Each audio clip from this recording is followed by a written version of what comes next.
Hapa hospitali.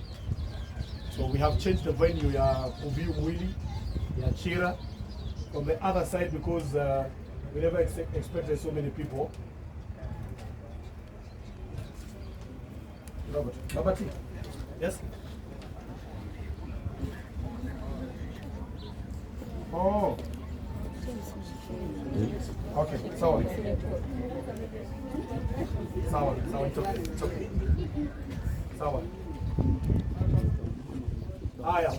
Some few directions, to may change the other side because it's a bit congested, Kuna hapa ni open. Kuna open air and open room. So tutakuwa tunaingililia hapa, una view mwili unatoka hivyo. Just once. Hakuna kuview mwili mara ngapi? We only have 30 minutes to do that. Hata tukiclose tu hivyo mwenye atakuwa kwa gate tunafunga tu. Secondly, kuna wenye wamepiga picha staffs wale wanafanya hiyo kazi. Some of them they are not supposed to be known by the public. Wenye wanafanya hiyo kazi. Na kuna wenye washapiga picha so far.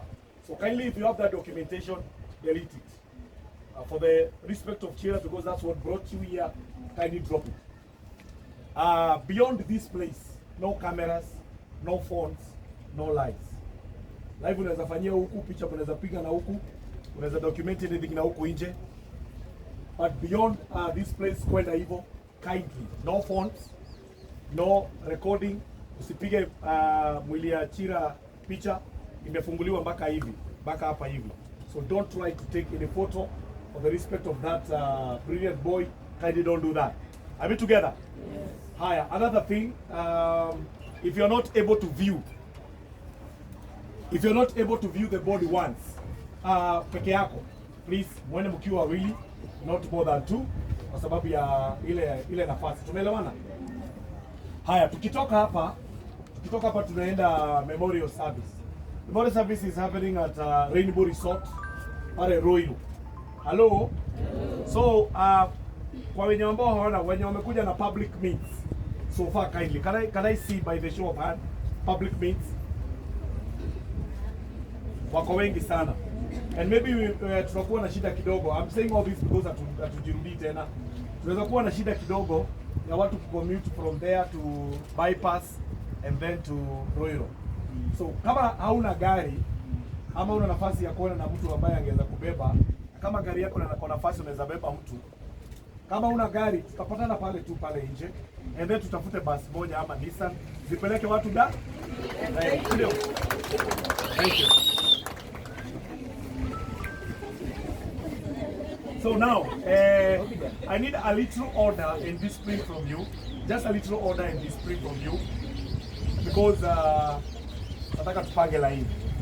Everybody will view, but nataka tupange line vizuri. Hiyo line inaweza enda hivi. So the first person anastahili kuwa hapa.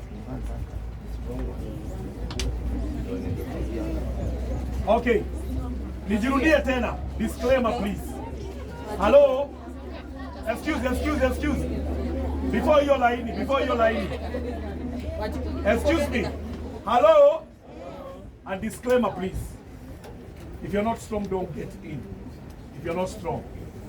If you're not strong, get close to someone who is strong. Kindly. Are we together? Make sure mwenye umechukua ni mtu unajua anaweza kushikia your luggages in case of anything. Are we together? The hospital is not responsible if you lose anything by yourself. Simu tafadhali, tukipita hapa weka kwa mfuko. Ukiingia hapa hakuna simu inanipita hapa. Sama? Tuko sawa? So Chira is here. We want to pray kindly. Can we do a prayer?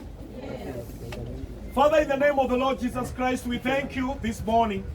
Thank you for allowing us to come here and have a respect to our brother, the one we have honored for long, oh God. My God and my Father, as we have been saying, is you that giveth life, and is you, Father, that taketh life. And this juncture, God of body viewing, I pray for your sufficient grace. I pray that, God, you allow us to be in peaceful mood. And I pray, oh my God, you give us the courage to view and walk confidently and get some lessons and allow ourselves to humble ourselves more unto you, oh Father. As we do this, oh God of creation, we speak peace, we speak grace, and we speak humility and we speak your presence with us, oh Father. In the name of the Lord Jesus Christ, I pray, believing and trusting. Amen. So this is the way. And here, kindly leave your phones off. Silio, thank you. 5, 5.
Kama kuna mtu anajua Samuel Githaiga amefika, mwambie akuje hapa. Samuel Githaiga, thank you.